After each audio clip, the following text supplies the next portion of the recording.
हृदय कोमल होता है, स्त्री का हृदय कोमल होता है और पुरुष का हृदय कठोर होता है। लेकिन पुरुष की बुद्धि तीव्र होती है, स्त्री की बुद्धि थोड़ी नरम होती है। एक बहुत सुंदर पूछा कि क्या बात है, देवताओं दायां और बायां मस्तिष्क है। दाएं भाग में भावना का है और बाएं भाग में विचार का है। ये ओशो ने लिखा है, आपके लिए बोल रही हूं। बाएं भाग ज्यादा उपयोग पुरुष करते हैं और दायां भाग स्त्री करती है, क्योंकि भावना और हृदय का है। जब पुरुष और स्त्री का दोनों का इनका बायां चलता है, क्योंकि उनके दाहिने भाग में स्त्री आती है और पुरुष का बायां चलता है और स्त्री का दाहिना चलता है। वो दोनों खुले होते हैं और दोनों भाग बीच में मिल जाते हैं, वो गृहस्थ धर्म होता है। एक का बायां और एक का दायां मिल जाता है तो बीच में गाड़ी ठीक चलती है। और बायां भाग, दाहिना भाग विचार के कारण से पुरुष आगे बढ़ता है विचार को लेकर के, और बायां भाग स्त्री भावनाओं को लेकर गृहस्थ को आगे बढ़ाती है। इस प्रकार गृहस्थ धर्म मिलता है, बायां और दायां।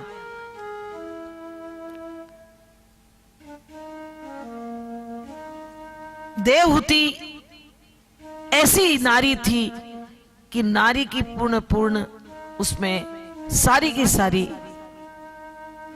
गुणों की वृत्तियां मौजूद थी।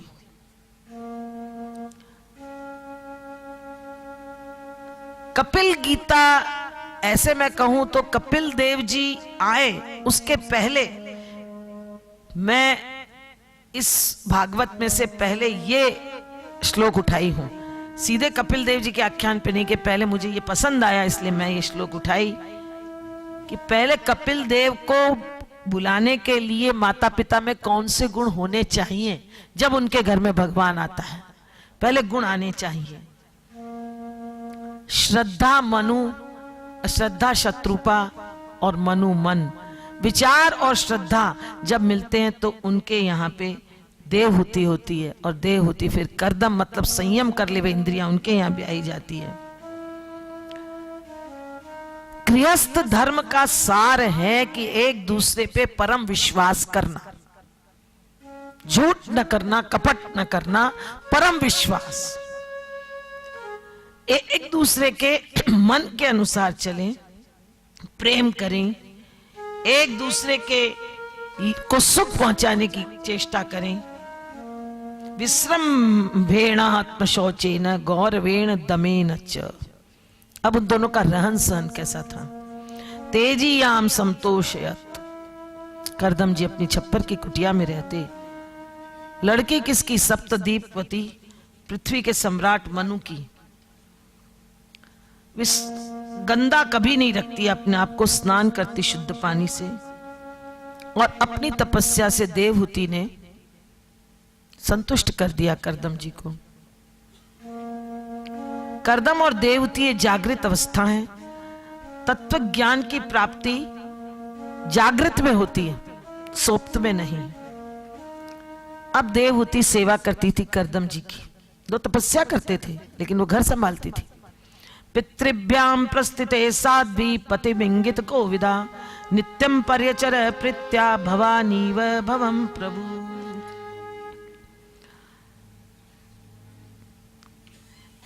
अब हम अगर मातृभक्ति अच्छी हो जिसकी, तो जो माता की सेवा करते उसे उसका फल मिलेगा ही। अगर किसी ने अपने माँ की सेवा की है पुत्र ने, तो उसे फल मिलेगा ही। जिस ऐसी माँ की सेवा करने के बाद ही नित्य परिचर्या का उसे अवसर मिलता है। हम लोग ईश्वर बुद्धि से सेवा करते हैं, मन से नहीं सेवा करते हैं। देवहूति अपने पति की सेवा कैसे करती थी?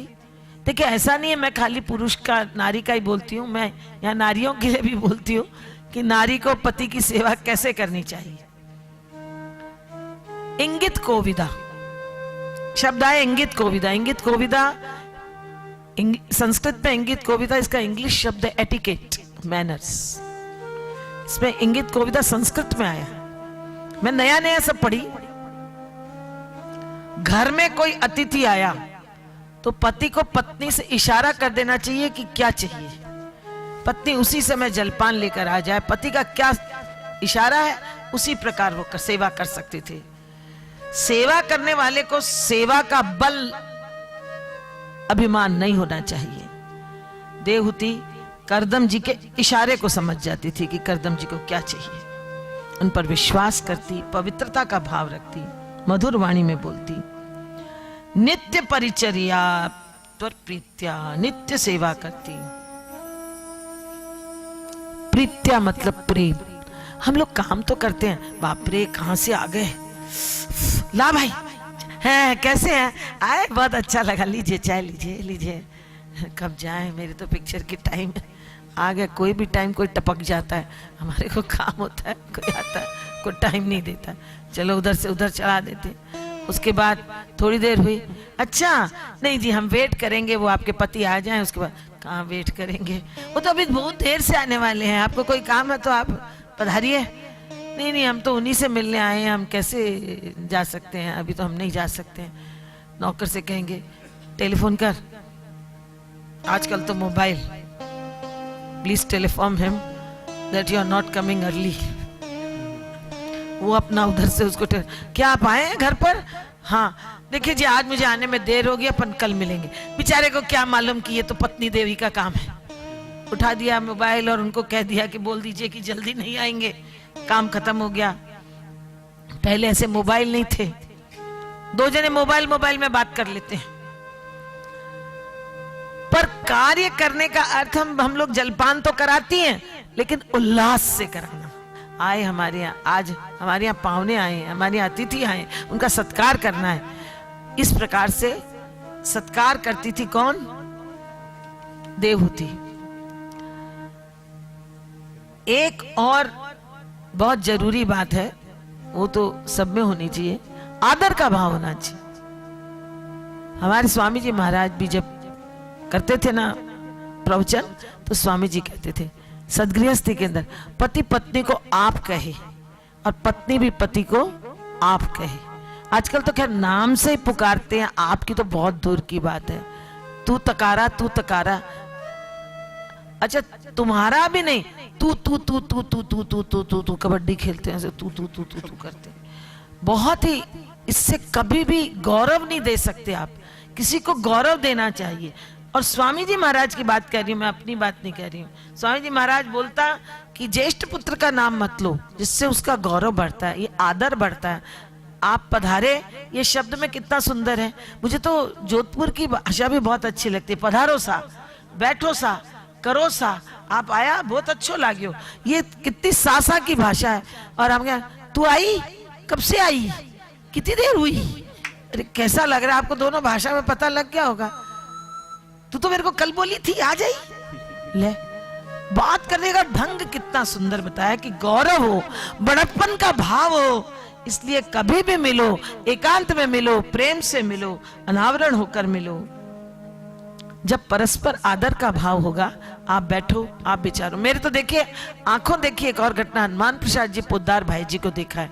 क्यों ठीक बोल रही हो ना, आपको बात कर रही हूँ, ठीक बोल रही हूँ ना। भाई जी एक दिन बंबई में उतरे, उस समय मैं मौजूद थी। बंबई में उतरे प्लेन से और उनकी पत्नी साथ में थी। नीचे उनके लोग खड़े थे भाई जी के साथ में। मैं ये तो नहीं कहती, पर जो भाई जी के शिष्य थे उनसे कहा तो खड़े रह गए। अब भाई कोई आए अपने से मिलने आए तो अपन तो उनके साथ चल पड़ेंगे, पीछे से आते रहेंगे, लोग लेते आएंगे। लेकिन भाई जी खड़े रहे, आओ, सबके सामने पत्नी को लेकर के आगे उतारा और फिर चले। कितना पत्नी के प्रति आदर का भाव रखा। एक बार बापू, ये भी मैंने आंखों से देखी घटना है, बापू फॉरेन जा रहे थे, मैं वहां खड़ी थी और सब वो खड़े थे, क्या बोलते हैं, प्रेस के रिपोर्टर, और उनसे प्रश्न पूछ रहे थे। बापू अंदर नहीं जा रहे थे, बाहर खड़े थे।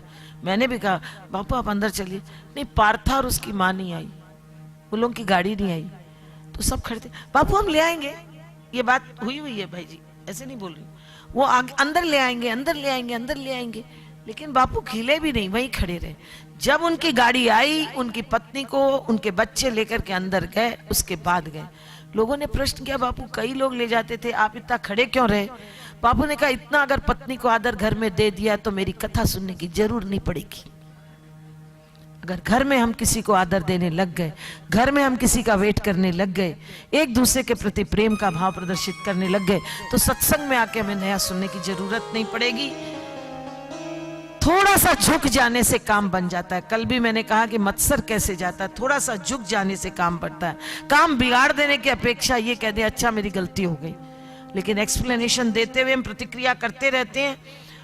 विनय सद्गुण है, अभिमान दुर्गुण है। करदम जी जब कोई काम करती तो उसकी प्रशंसा के चार बोल बोल देती, ये हाँ बड़ा जरूरी काम है। ये करदम जी की बात कर रही हूं, भागवत की।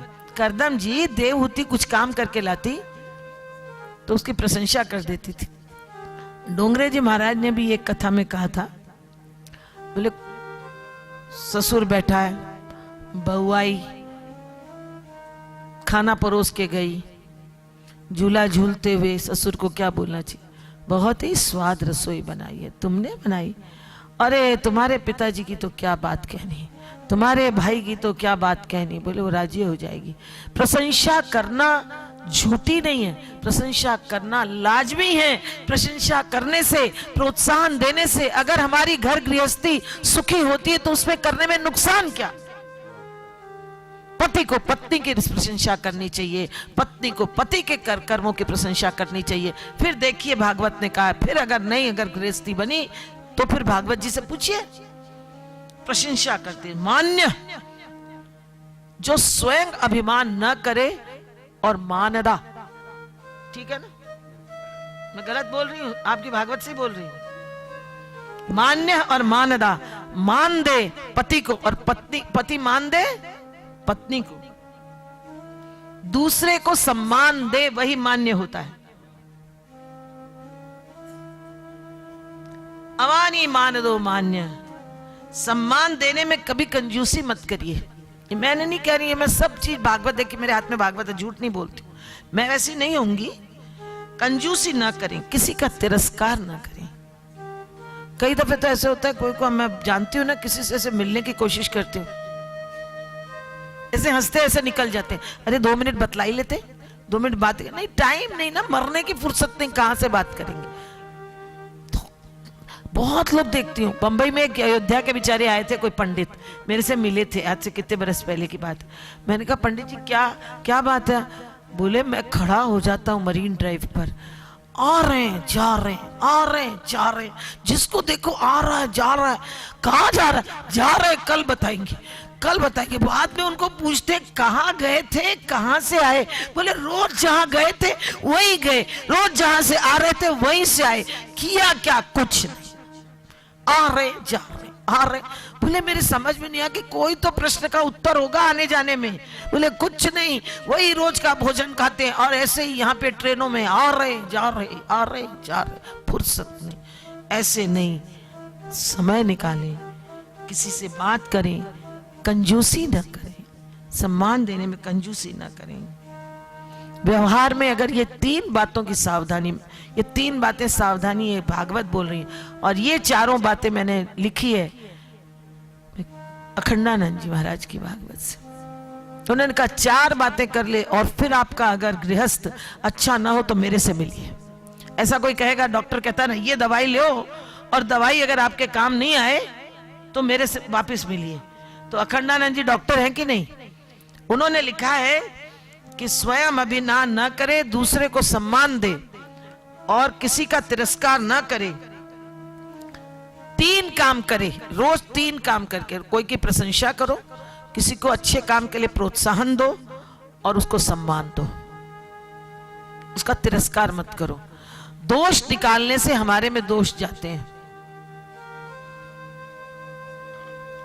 कर्तव्य अपना, शरणानंद जी महाराज ने इसमें लिखा हुआ है वृंदावन के, कर्तव्य अपना देखे अधिकार दूसरों को दे। पत्नी अपना कर्तव्य देखे अधिकार पति को दे, पति अपना कर्तव्य देखे पत्नी को अधिकार दे। उस घर में लड़ाई पति पत्नी की हो ही नहीं सकती। होता क्या, जो खेचा तानी वो नहीं होती कि एक रस्सी से पकड़ के इधर से खींचते हैं उधर से खींचते हैं, क्या गेम बोलते हैं उसको, हाँ? इधर से सब लोग खड़े होकर के खींचते हैं, उधर से सब लोग खड़े होकर खींचते हैं। वो एक संत ने कहा, बोले एकदम मनुष्य की लड़ाई है, मेरे को मिल जाए। सब पकड़ के इधर खींचते हैं, सब पकड़ के उधर खींचते हैं, दो सारी तरफ अपनी अपनी ओर खींचते हैं, तो लड़ाई होगी। और जो एक जना छूटा छोड़ दे तो कभी लड़ाई नहीं होगी। घोड़े पे राम जी, भरत जी और लक्ष्मण जी और शत्रुघ्न जी घोड़े का खेल खेल रहे थे। खेलते खेलते भरत जी की तरफ की पार्टी ने कहा, आप क्या कर रहे हो? राम जी का घोड़ा आगे जा रहा है। राम जी के घोड़े बोले, आप धीरे क्यों चला रहे हो? भरत जी का घोड़ा आगे चला रहा है। राम जी और भरत जी ने कहा, अरे तुम क्या कह रहे हो? मैं देख रहा हूं कि वो जीत जाए। राम जी ने कहा, मैं देख रहा हूं कि उसका घोड़ा आगे चला जाए। दोनों जन धीरे धीरे चला रहे हैं, हम लोग दोनों जन फास्ट फास्ट चलाते हैं। उन्होंने कहा, अरे वाह वाह, क्या बात है, भरत जी का घोड़ा आगे चला जाए। ऐसा भाई भाई का लड़ाई। आज भाई भाई को तो तिरस्कार हो गया, मुझे नहीं पूछा। ले, तू 2 कदम चला तो मैं 4, तू 4 गाली देवे तो मैं 8। गालियों की बौछारों के लिए द्वेष करने में इतना आगे कि पूछे मत। किसी ने अच्छी बात भी कही, उसको बुरा मान लेना और करना, ये सबसे बात करने की। देवहूति जी को करदम जी ने बताया कि तुम्हारी सेवा से मैं बहुत प्रसन्न हूं, तुम क्या मेरे को दे सकते हो? मैं तुम्हें क्या दूं? उन्होंने कहा की प्राप्ति चाहिए, मेरे को पुत्र मिल गया तो कम से कम मैं, अब आपने इसीलिए गृहस्थ धर्म मांगा था कि पुत्र मिल जाए। तो करदम जी ने कहा कि जरूर तुम्हें पुत्र आएगा, और तुम इतने अच्छे से सेवा करियो कि तुमको पुत्र कौन मिलेगा? भगवान स्वयं तुम्हारे पुत्र बन के आएंगे।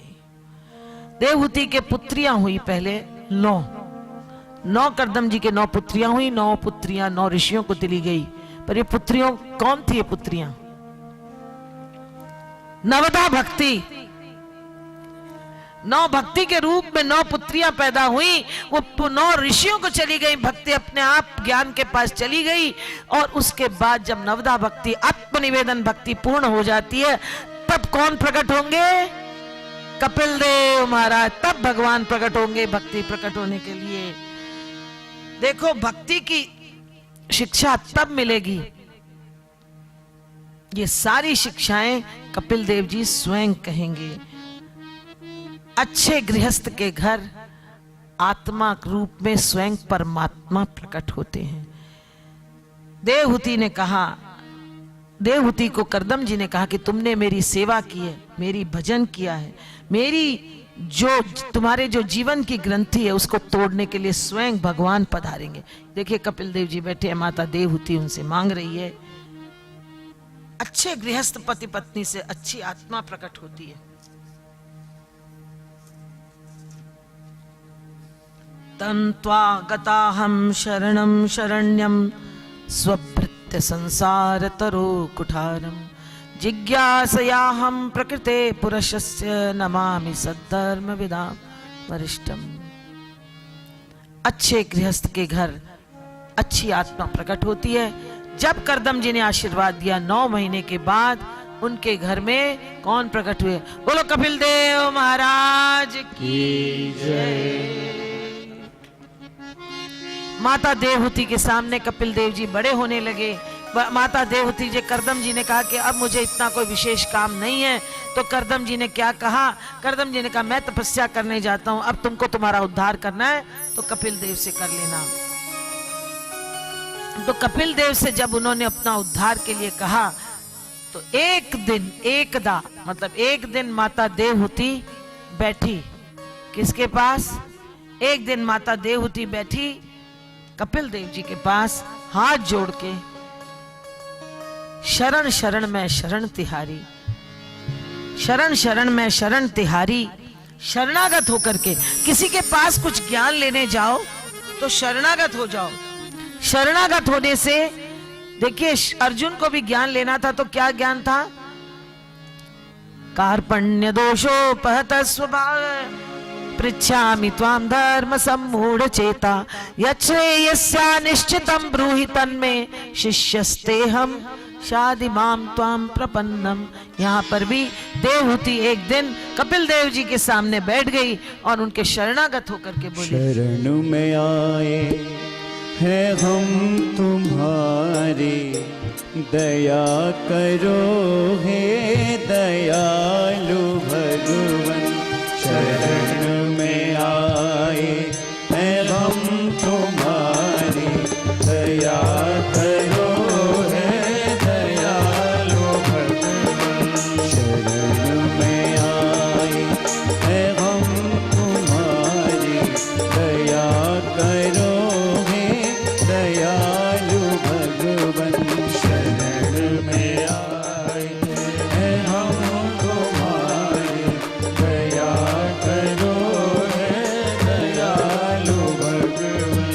दया करो हे दयालु भगवन, दया करो हे दयालु भगवन, दया करो हे दयालु भगवन, दया करो हे दयालु भगवन। शरण में आए हैं हम तुम्हारे, दया करो हे दयालु भगवन। शरण में आए हैं हम तुम्हारे, दया करो हे दयालु भगवन। ना हम में बल है ना हम में भक्ति, ना हम में साधन ना हम में शक्ति, ना हम में बल है ना हम में भक्ति, ना हम में साधन ना हम में शक्ति। तुम्हारे दर के हैं हम पुजारी, दया करो हे दयालु भगवन। तुम्हारे दर के हैं हम पुजारी, दया करो हे दयालु भगवन। दया करो हे दयालु भगवन, दया करो हे दयालु भगवन, दया करो हे दयालु भगवन, दया करो हे दयालु भगवन, दया करो हे दयालु भगवन, दया करो हे दयालु भगवन। शरण में आए हैं हम तुम्हारे, दया करो हे दयालु भगवन।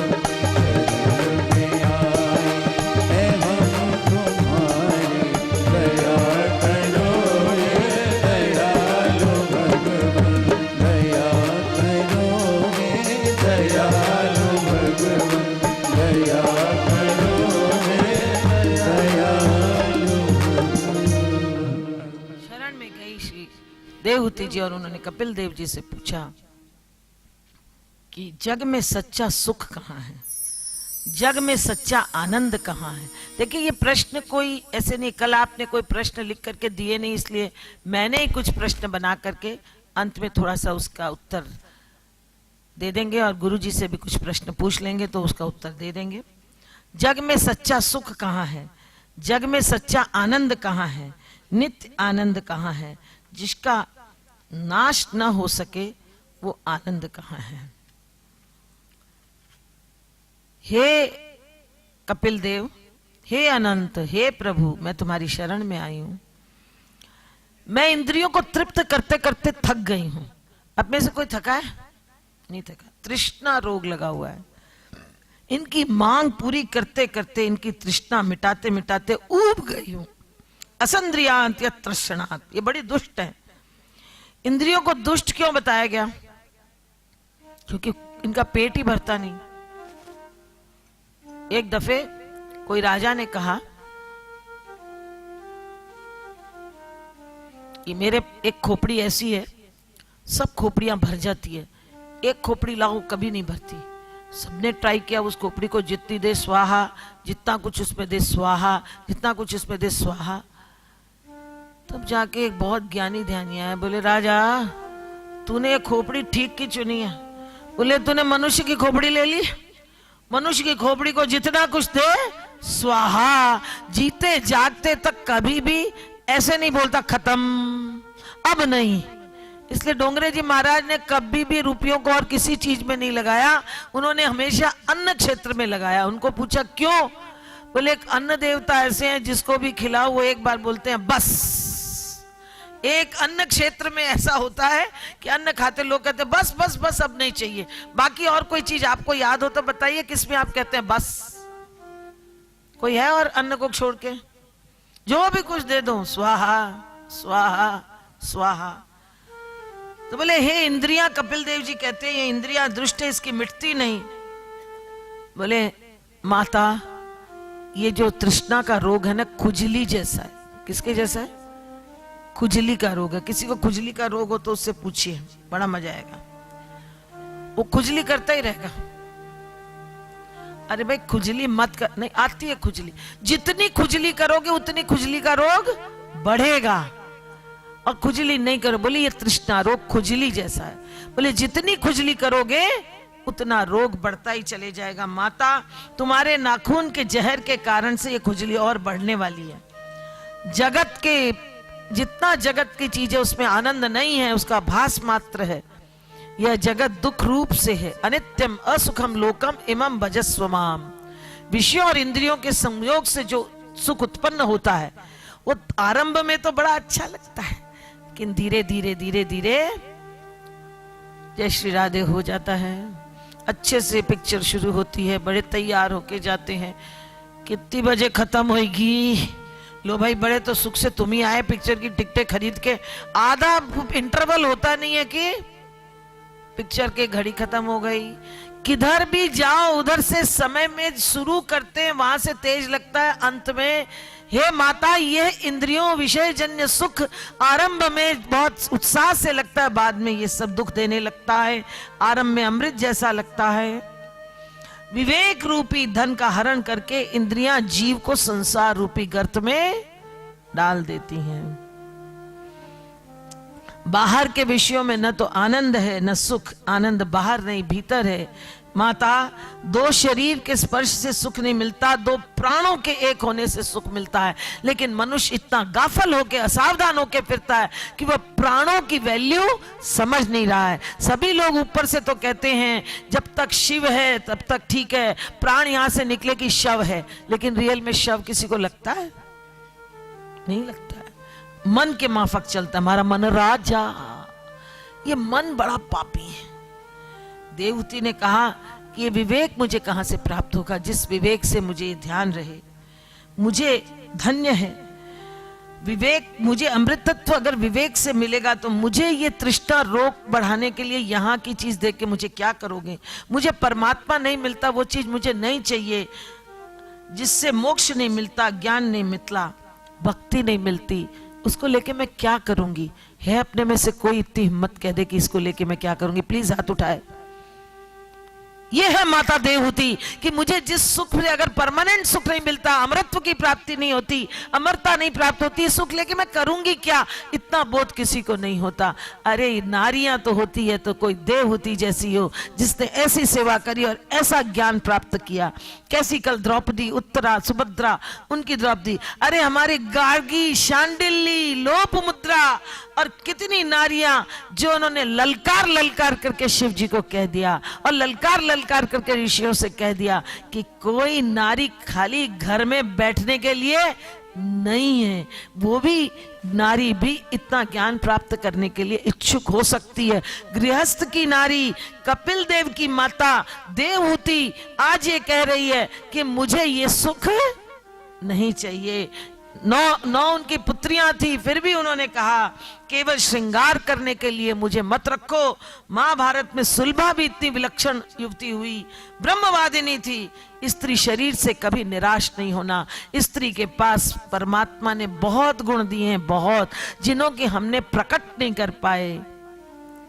मेधा देखो ना, मेधा, मेधा मतलब प्रतिभा। आप सच्ची बताओ, जितने जेंट्स उनको सेक्रेटरी लुगाई चाहिए,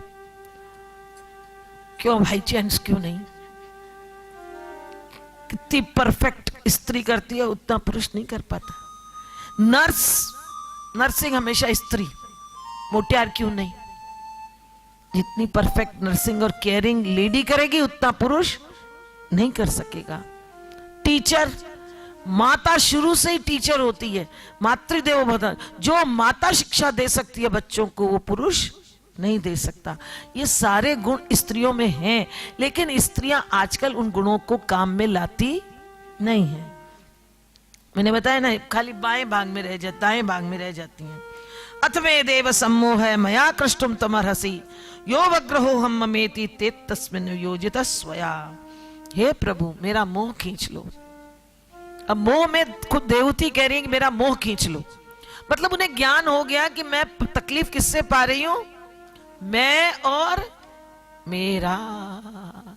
हम लोग सबसे किससे तकलीफ पा रहे हैं? मैं और मेरा। सच्ची बहुत कष्ट देते हैं। मैं और मेरा, ये दो अभिमान और ममता। आगे दो डोरी में और आएगा अहम और मम। लेकिन निकालना तो हम चाहते हैं, लेकिन मैं मेरा समझना ही अज्ञान है। देवहूति ने जरूर कहा कि मैं और मेरा कैसे छूटे, लेकिन हम छोड़ना चाहते हैं। यहां पे कोई जना एक कह दे प्लीज, मैं हाथ उठाती हूं, मैं और मेरा छोड़ना चाहते हैं। कोई है हाथ उठाने की? मैं और मेरा एक हाथ उठा भाई कि मैं और मेरा छोड़ना चाहते हैं। छोड़ना चाहते हैं, पहले इच्छा तो दिखाएं कि छोड़ना चाहते हैं। सच्ची बोलती हूं, छोड़ने की इच्छा जाहिर करते ही ठाकुर आगे बढ़ जाएगा। आप सत्संग करने की आज्ञा देते हैं, बोले किससे छूटेगा? अगेन सत्संग से। जहां देखो वहां सत्संग। कपिल भगवान ने कहा, माता संत को ढूंढने तुम कहां जाओगी? अब घर के में रहने वाली लेडी कहां जाए संत को ढूंढने? तो बोले तुम खुद ही संत बन जाओ। देवहूति को कहा कि तुम खुद संत बन जाओ। बिना सत्संग तुम सुख नहीं उठा सकोगी, तो अच्छे अच्छे ज्ञान और बोध के चैप्टर पढ़ो। स्वयं संत नहीं बने तब तक सच्चा संत नहीं बन सकता। संत बनने के लिए पहला लक्षण उन्होंने बताया। राधे राधे करती हूं, धीरे धीरे बोलती हूं क्योंकि अपने में भी नहीं है। पहला लक्षण तितिक्षा, सहन शक्ति। और आजकल डे बाय डे सहन शक्ति कमजोर होती जा रही है नारियों की। सहन शक्ति, जो सहन कर सकता है गुरुजी, सहन कर सकता है वो संत बन जाता है। मेरे में इतनी है नहीं। जो सहन कर ले, गुरुजी से एक बार मैंने पूछा कितने दिन तक सहन करें, कितने दिन तक सहन करें? उन्होंने एक बार कहा जितने दिन तक सहन शक्ति तुमको सहन शक्ति न बना दे तब तक सहन करो। जैसे पानी, पत्थर का पानी बनने के लिए आपने कहा कि पत्थर का पानी ना बने तब तक सहन करते जाओ। लेकिन कल मैंने कहा था कि सहन शक्ति इतनी ना करो कि सामने वाला बुरा बन जाए। अतिशय विपत्ति में भी जो ईश्वर का अनुग्रह समझे वो सहन शक्ति। संत के लक्षण का पहला तितिक्षा बताया, दूसरा बताया करुणा। मां तुम तो नारी हो, तुम्हें तो सहज स्वभाव में करुणा होनी चाहिए। करुणामयी हो। हमारी श्री राधे रानी को हम कहते करुणामयी, कृपामयी, स्वयं करुणामयी है। और तीसरा सुहृद भावना, दूसरों को सुख पहुंचाने की भावना। ये नारी शक्ति के लिए बताया जा रहा है। ये तीन भावना हम में होनी चाहिए। शांत सरल स्वभाव, अजात शत्रु आदि संतों के लक्षण हैं। ये सब आएंगे कैसे? लक्षण तो सुन लिए, आएंगे कैसे? किसी की इच्छा है सब लक्षण लाएं। तो सबसे पहला लक्षण ये है कि आज से चेष्टा करें कि कोई कुछ कहे तो उसकी प्रतिक्रिया ना करें। वहां से सहन शक्ति शुरू होगी। प्रतिक्रिया ना करें। सामने वाले को तो आजकल बोलने ही नहीं देते। पूरा बोले उसके पहले तो हम अर्थ नहीं समझते, उसके पहले तो पलट के पलटू नाम है। भगवान के चित्त में रमण करें, भगवान में अपना चित्त रमण करें, भगवान की चीज याद करें। एक दफे मेरे यहाँ ऋषिकेश में एक लेडी आई थी, बोले महाराज जी क्रोध बहुत आवे, क्रोध किया कम करा? तो बोले यहाँ करो, पानी को गिलास से घूंट ले। बिटेम पर वहां से कहाँ का पानी का गिलास लाए? तो बोले 1 2 3 4 5 6 उल्टी गिनती शुरू कर दो। कई संत ऐसे बताते हैं। उस लेडी ने बहुत सुंदर उत्तर दिया। बोले मैं करती हूँ 1 2 3 4, पर मन में आता पहले क्रोध से सुना दूं, फिर 1 2 3 4 कर देती हूँ। 1 2 3 4 तो बोलूंगी, लेकिन पहले सुना दो, उसके बाद 1 2 3 4 करूंगी। ऐसा होता है क्योंकि वो जब सुनाने की मन में आती ना, उस समय तो ऊपर नीचे हो जाते कि एक बार सुनाकर ही दम लेवा। वो सुनाना अगर उस आवेश को उस क्षण के लिए रोक दें तो बिल्कुल ठीक है। अब ऐसा मैं बोल रही तो ऐसा मत सोचना कि मैं हूं वैसी है, मैं भी आप जैसी हूं। शांति की परीक्षा प्रतिकूलता में होती है, और प्रतिकूलता वैराग्य की जननी है। क्या है? जब प्रतिकूलता अधिक आती है ना, अपने आप वैराग्य आने लगता है। ज्ञान और भक्ति तो फिर भी आ जाता है गृहस्थ में रहते हुए, लेकिन वैराग्य जल्दी नहीं आता। और वैराग्य की जननी है प्रतिकूलता।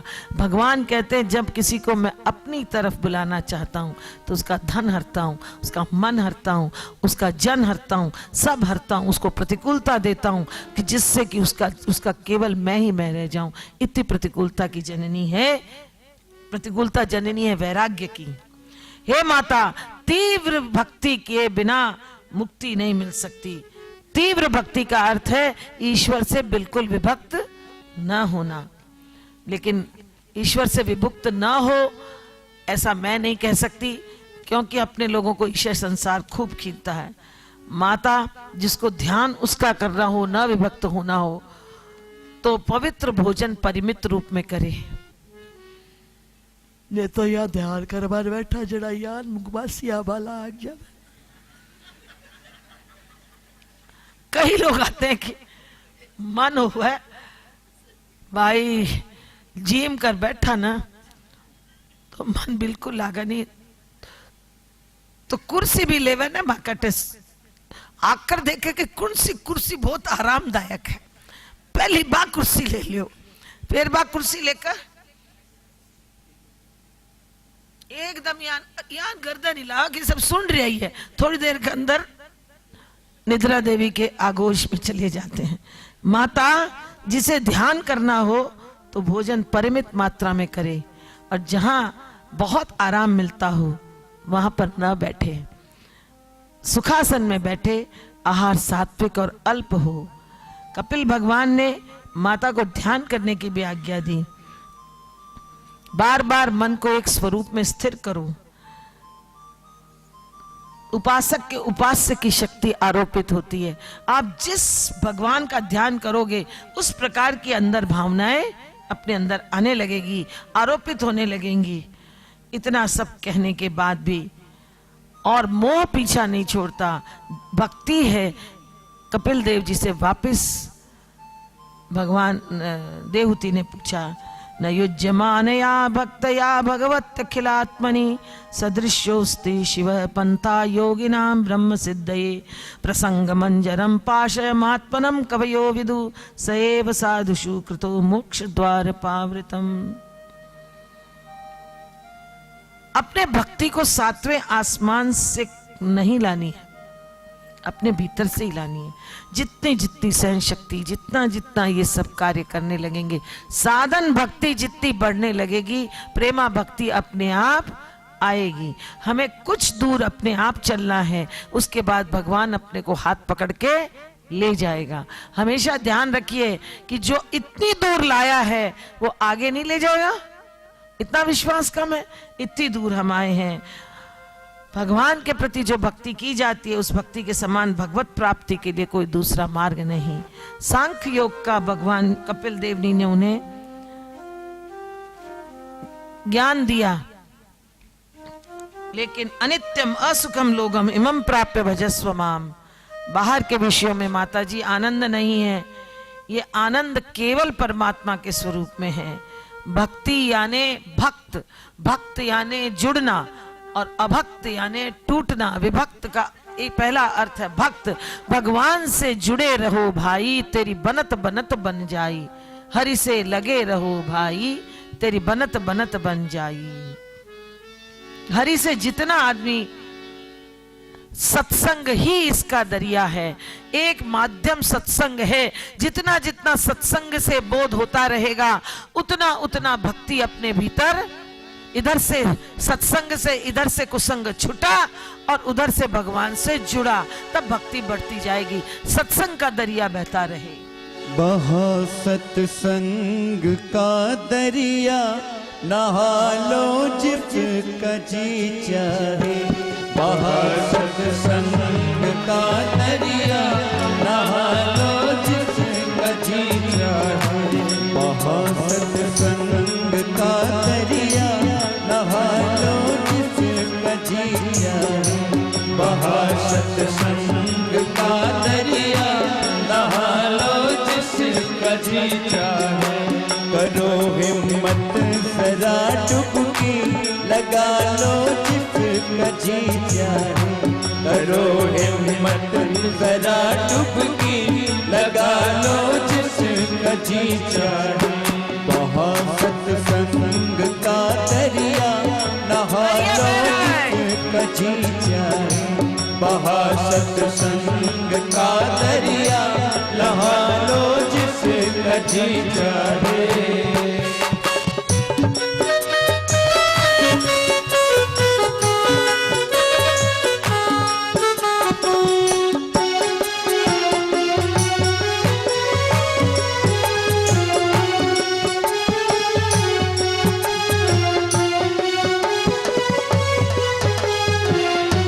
हजारों रत्न हैं इसमें एक से एक बढ़ आला। हजारों रत्न हैं इसमें एक से एक बढ़ आला। किसी का डर नहीं कुछ भी उठा लो जिसका जी चाहे। किसी का डर नहीं कुछ भी उठा लो जिसका जी चाहे। बहा सत्संग का दरिया नहा लो जिसका जी चाहे। जिसको नहाना वो नहाएगा ना, हम तो दरिया के बाहर खड़े होके देखेंगे।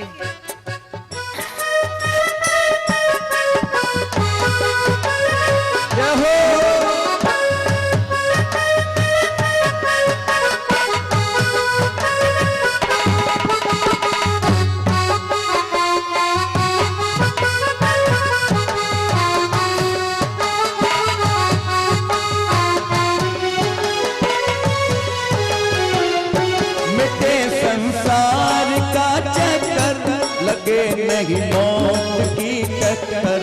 मिटे संसार का चक्कर लगे नहीं मौत की टक्कर। मिटे संसार का चक्कर लगे नहीं मौत की टक्कर।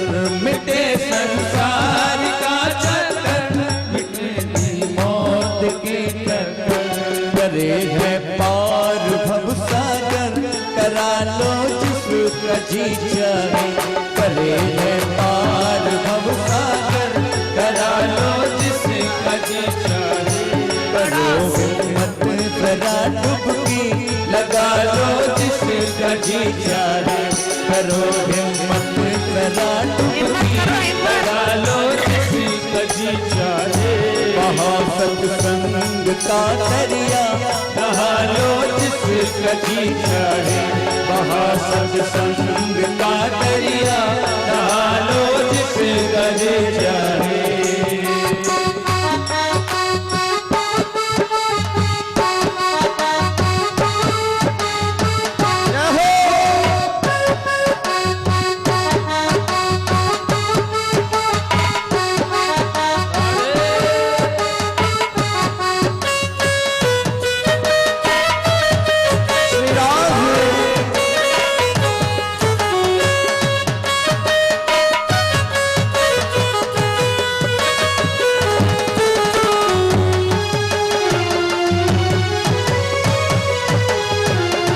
बनावे चोर से साधु मिटावे दुष्टता मन की। बनावे चोर से साधु मिटावे दुष्टता मन की।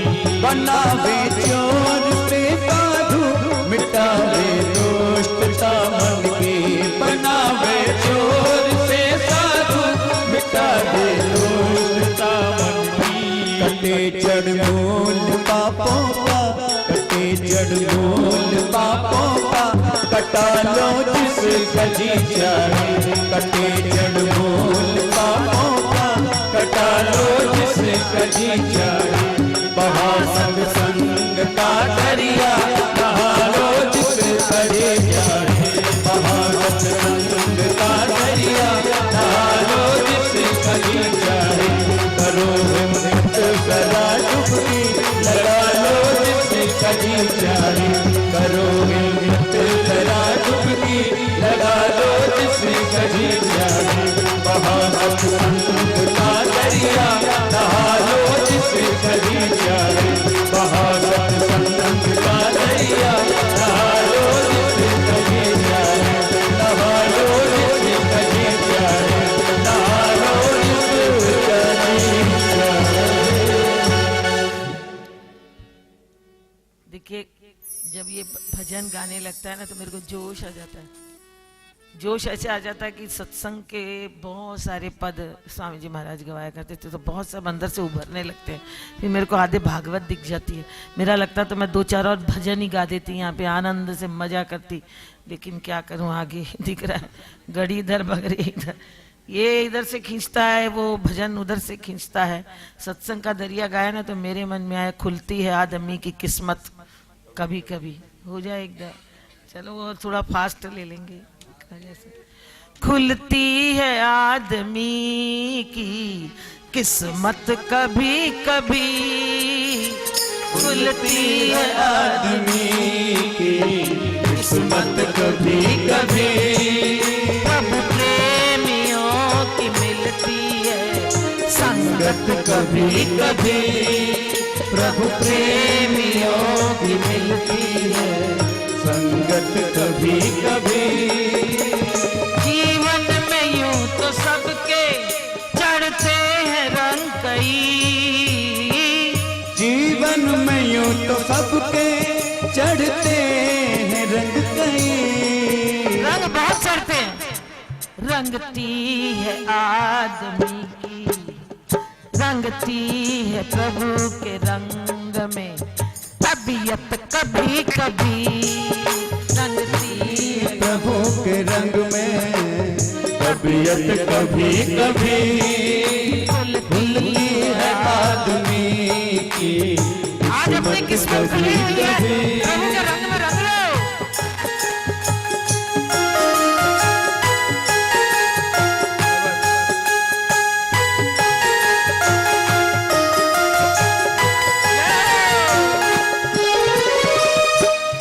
वैसे तो धन और माल की किसको यहाँ कमी, वैसे तो धन और माल की किसको यहाँ कमी, मिलती है प्रभु के नाम की, मिलती प्रभु के नाम की, दौलत कभी कभी, ओ मिलती प्रभु के नाम की दौलत कभी कभी, खुलती है आदमी की किस्मत कभी कभी, प्रभु प्रेमियों की मिलती है संगत कभी कभी, प्रभु प्रेमियों की मिलती है संगत कभी कभी।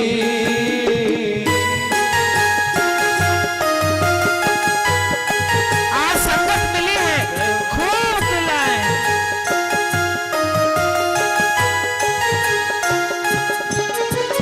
दाता को क्यों न याद करें बैठ के दो घड़ी, दाता को क्यों न याद करें बैठ के दो घड़ी,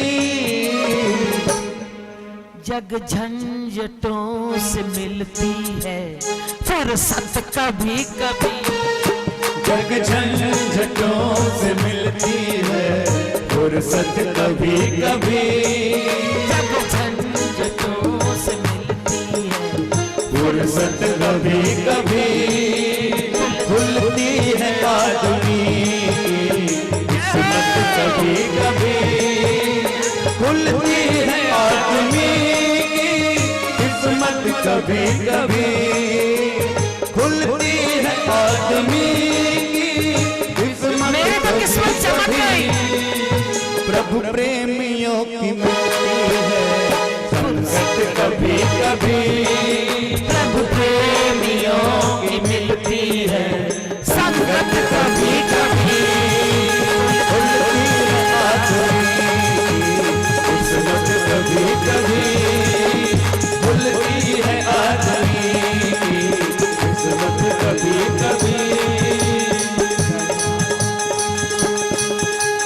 तेरे ही भाव में कहे दासी ये कुछ कही, तेरे ही भाव में कहे दासी ये कुछ कही, क्या होती है सांवरे की नायत कभी कभी, होती है सांवरे की इनायत कभी कभी होती है सावरे, नायत कभी कभी होती है सावरे की इनायत कभी कभी होती है आदमी की किस्मत कभी कभी खुलती है आदमी की किस्मत कभी कभी खुलती है आदमी की किस्मत कभी कभी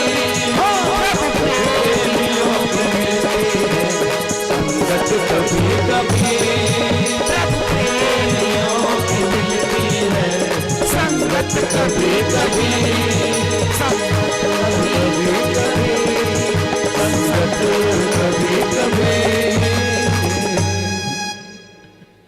मन आ गया आप सब प्रभु प्रेमियों को देख करके। देखिए किसी न किसी संगतियों सत्संगियों को देख करके मन में थोड़ा उत्साह भी आ जाता है। इसलिए ये बीच में ये कपिलाख्यान अभी आगे बहुत आख्यान बढ़ना है। जल में चंद्रमा का प्रतिबिंब बढ़ता है, जल के हलचल के कारण वह प्रतिबिंब भी हलचल करता है, कंपित होता है, किंतु वास्तविक चंद्रमा पर उसका कुछ प्रभाव नहीं पड़ता। इसी तरह देहादि के धर्म स्वयं न होते हुए भी जीवात्मा में हमें कल्पित दिखाई पड़ते हैं। ये सांख्य के दर्शन, हम अकर्ता हैं, करता कोई और है। हमें दिखता है कि हम कर रहे हैं लेकिन हम कुछ नहीं कर रहे हैं। देखिए रोज पता लगता है, भूख हमें कोई और लगाता है, भूख पे हम खाना हम खाते हैं, पचाता कोई और है, मलमूत्र कोई और है। सीरियल में देखो तो हमारा जीवन केवल मलमूत्र की मशीन। हम लोगों को कोई ये सब पता नहीं लगता। हृदय में श्रद्धा जब आती है तो भगवान के प्रति रति होती है, फिर भक्ति आती है। सबसे बड़ी बात क्या है, अब इसने कहा, देवहूति ने लास्ट बात कही कि हे बेटे पुत्र मुझे ये बताओ। देखो शब्द बड़े अच्छे लगे, बीच में एक बात आ गई, बेटे पुत्र लड़के। लड़के शब्द का अर्थ समझ गया? लड़के लड़के लड़ लड़के लड़ लड़ाई के लड़के, लड़ाई करे वो लड़के, पुत्र वात्सल्य रस के पुत्र। इसलिए कभी हमारे कितने भी शास्त्रों में लड़का शब्द नहीं है, पुत्र। पुत्रेति तन्मयतया, पुत्र पुत्र पुत्र, हे पुत्र मतलब पिता से जो प्रकट हुआ आत्मा, उसका नाम है पुत्र। पुत्र कहें किसी को, बेटा वो कहती है जो माता के उदर से निकला हुआ बेटा, पुत्र। लेकिन लड़का मेरा लड़का है, लड़ लड़। इधर कहा पुत्र, अंतर्मुख हुए बिना ईश्वर का प्रतिबिंब नहीं पड़ता। माता जो तुम्हारी भक्ति में इतना बोले करने की कोशिश बहुत करते हैं पर भक्ति में मन नहीं लगता। सबका उत्तर क्या है? कपिल देव जी कहते हैं मन ही तो इस जीवन के और बंधन का मोक्ष का कारण है। मन को जो विषय में आसक्त हो जाए वह बंधन का कारण बनता है, और यही मन यदि परमात्मा में आसक्त हो जाए तो मोक्ष का कारण हो जाए। मन साधक भी है और बाधक भी है। बाधक जब है जबकि वह विषयों में जाए, और साधक जब है वो प्रभु की तरफ जाए। तो बोले पर मेरे को बताओ तो सही, ये मन को लगाएं कैसे? आपका भी प्रश्न है ना, है कि नहीं? है ना, हमारा भी है, मेरा भी है। मैंने ये पूछा तो बहुत सुंदर उत्तर मिला। एक बकरा था, एक राजा ने बोला कि ये बकरे को कोई भूख मिटा दे तो मैं उसको इनाम दूंगा। तो बकरे को ले जाते, जंगल में चरा चरू के लेकर आते, फिर सामने ला करके बोले उसकी भूख मिटनी चाहिए। जो लाके राजा फिर उसके सामने चारा डाल देते, चारा डालते फिर बकरा चरने लग जाता। अरे क्या भूख मिटाई, वो तो चरने लग गया। सब फेल, जो आवे वो फेल। एक आदमी बीरबल के जैसा था, उसने कहा बात क्या है, ये बकरे को पूरे दिन चराता हूँ, फिर वापस लेकर आता हूँ, फिर ये चरने बैठ जाता, कभी तो इसकी भूख मिटती होगी। बकरे की भूख मिटती नहीं, चर चर चर चर चरता रह रहा। एक आदमी चालाक था, भाई जी आपके जैसा, उसने क्या किया, उसने वहां से लिया और बकरे को चराने, बोले राजा एक दिन मेरे को और दीजिए। बोले लो। वो गया बाहर में, बकरा जो चारा खाए त्यों ही उसको डंडा मारे, जो चारा खाए त्यों ही उसको डंडा मारे, जिधर चारा मुंह करे उधर ही डंडा मारे, चारा जिधर खाए उधर डंडा मारे। सारे दिन उसको डंडा मारता रहा। उसके खोपड़ी में चला गया कि चारा खाऊंगा तो डंडा पड़ेगा। तो जो ही राजा के शाम को जाकर के उसने ले करके आया वो अपने राजा के पास, राजा ने कहा खिलाई है। जो वो चारा मारे उधर देख के मुंह फेर ले, फिर इधर चारा दे, उधर देख के इधर मुंह फेर ले, जो चारा दे वो मुंह फेर ले। तो राजा ने कहा बात क्या है? बोले बात कुछ नहीं है, मन अपना बकरा है, जितना इसको चारा दो वो विषय चारा लेता ही रहता है, लेता ही रहता है, लेता ही रहता है। तो बोले कौन? बोले विवेक रूपी लकड़ी से सदा मारते रहो इस मन को, विवेक रूपी लकड़ी से मारेंगे तब यह मन सीधी राह पे चलेगा। मन में जो काम क्रोध लोभ है अहंकार ये सब ममता के कारण है। बिना मन में बात आए मुंह से बोली नहीं जाती। सुनना, गाना, गुनगुनाना और याद करना, ये चारों चीज सुनने से और गाने से और गुनगुनाने से भगवान राजी होते हैं। भगवान के पद गाने से भगवान राजी होते हैं। श्रवण और कथन, भगवान की कथा सुने और कहें। फिर एक भी बाद में भाई जी स्वामी जी का एक पद याद आ गया, मन रे तू क्यों पछतावे रे, मना तन मान्या सरसी रे, मना तन मान्या सरसी रे, मना तन मान्या सरसी रे, मना तन मान्या सरसी रे। हरि चरणा सो दूर पड़ो कब लग दुख भरसी रे, हरि चरणा सो दूर पड़ो कब लग दुख भरसी रे, मना तन मान्या सरसी रे, मना तन मान्या सरसी रे। भटकत भटकत जुग बीत्या कद चेतो कर